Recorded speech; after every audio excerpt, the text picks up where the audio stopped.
सोलोंथाइ लानो गोसो गुदुं फरायसाफोरनि थाखाय गोजोनथाव खौरां। क'क्राझार सहरनि साहा थानाय बालागाव सेन्ट आन्स कलेज आरो सेन्ट आन्स सिनियर सेकेन्डारि स्कुलाव 2026-27 बोसोरनि थाखाय गोदानै मुं थिसननाय हाबाफारिया जागायबाय। बे फरायसालिमायाव हायर सेकेन्डारि थाखोआव आर्ट्स, कमार्स आरो साइन्स स्ट्रिमाव इंलिश मिडियामजों गोदानै मुं थिसननो हागोन।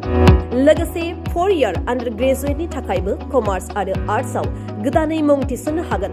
4 इयार आन्डार ग्रेजुएटनि आर्ट्सनि थाखाय English, Bodo', Assamese, political science, education, economics, history आरो ससिय'लजि आयदायाव मेजर लानानै सोलोंथाइ लानो हागोन आरो बिकमनि थाखाय फाइनान्स, एकाउन्टेन्सि, मार्केटिं, मेनेजमेन्ट आरो HR मेनेजमेन्ट आयदायाव मेजर लानानै सोलोंथाइ लानो हागोन।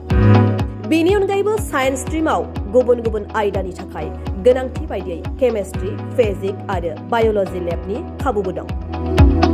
आरो गोजौआव मख'नाय गुबुन गुबुन आयदाफोरनि थाखाय गोजौ सोलोंथाइ गोनां थोजासे रोंगौसा फोरोंगिरिफोरबो दं। बे फरायसालियाव फरायफारि आयदानि अनगायैबो फरायसाफोरनि रोंगौसा जौगाथायखौ नोजोर लाखिनानै स्पर्ट्स फेसिलिटिस बायदियै इनडोर आरो आउटडोर गेम्स गेलेनो खाबु होनाय जायो। लाइब्रेरि फेसिलिटिस, वाइफाइनि फोनांजाब राहाजों इन्टारेक्टिभनि राहा आरो smart board, classroom, air condition computer lab आरो बेजों लोगोसे माखासे फरायसाफोरनो रिमिडियेल क्लासनिबो खाबु होनाय जायो। गुन गोनां फोरोंगिरिफोरनि सोलोंथाइ होनायजों लोगोसे बेवहाय बायदि उफ्रा सोलोंथाइबो होनाय जायो, जेरै कम्पिउटार क्लास आरो गुबुन सार्टिफिकेट कर्सफोरनिबो सोलोंथाइ लानो खाबु होनाय जायो। हौवा आरो हिन्जावसाफोरनि थाखाय आलादा आलादा हस्टेलनिबो सुबिदा दं, जेराव साबसिन सुबिदा होनाय जायो।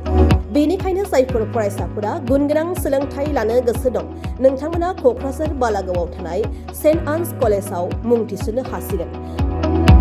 आरो गोबाङै मिन्थिबावनो थाखाय नैबे कन्टेक्ट नं 6003786924 आव फोनांजाब खालामनो हागोन।